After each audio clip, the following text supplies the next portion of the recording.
evening, students, and welcome to today's edition of our Calculus 1 class.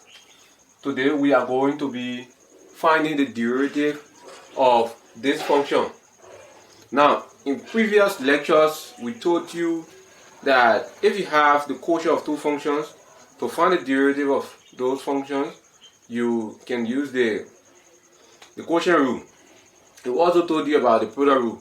So today we are going to teach you another method of finding derivative, which is the method of logarithm. So you can actually find the derivative of the quotient of two functions by using logarithm. So let's use that method. So we have y is equals to the square root of x minus 1 all divided by the square root of x plus 1. Now for this function, we can take the natural logarithm on both sides. So we have the ln of y is equals to the ln of the square root of x minus 1.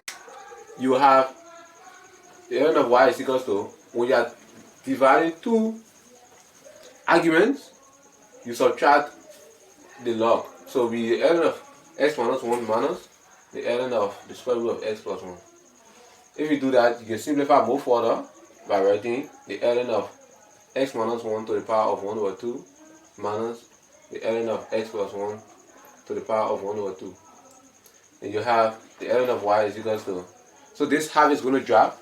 So you have 1 over 2, the ln of x minus 1 minus, this is going to drop also, 1 over 2, the ln of x plus 1. I'll have the ln of y is equals to half 1 over 2, bracket open, the ln of x minus 1 minus the ln of x plus 1. And from here, I can start to differentiate.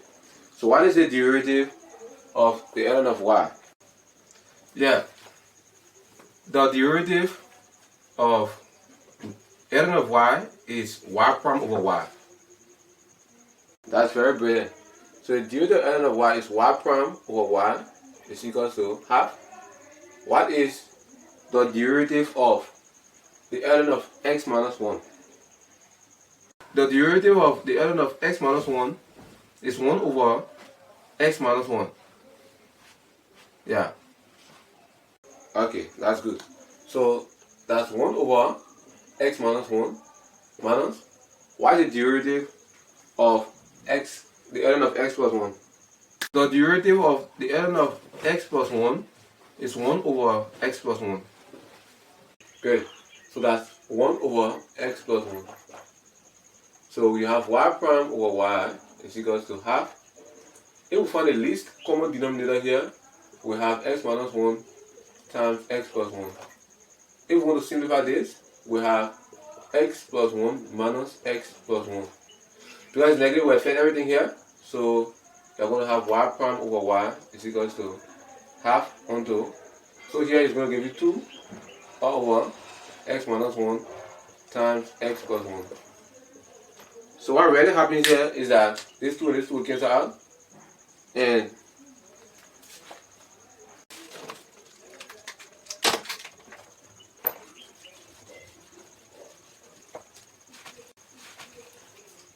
so once this 2 cancel out this 2, we have y prime over y is equals to 1 over x minus 1 times x plus 1. Great. So what do we have in this case? We multiply y by the numerator of this. So we have y prime is equals to y over x minus 1 multiplied by x plus 1. But we know y to be this. So we have y prime is equals to, y is this. So it will be the square root of x minus 1 all over the square root of x plus 1 divided by x minus 1 times x plus 1. If we make this multiplication and simplify this result, we are definitely going to have, because this is going to go under, remember? So if this goes under, you have 1 over the square root of x plus 1 all cubed multiplied by the square root of x minus 1. So this is our final answer. Any question? Yeah, I have a question. I want to know, why did we use the natural logarithm to find this derivative instead of using the quotient rule? Alright, so we did that because we realized that this function is a quotient of two functions, so we can take the natural log on both sides and we'll still be able to get this exact same result. So if you use the quotient rule here, you are going to get the exact same answer. Alright, thank you very much. Yeah, that's good. Thank you very much.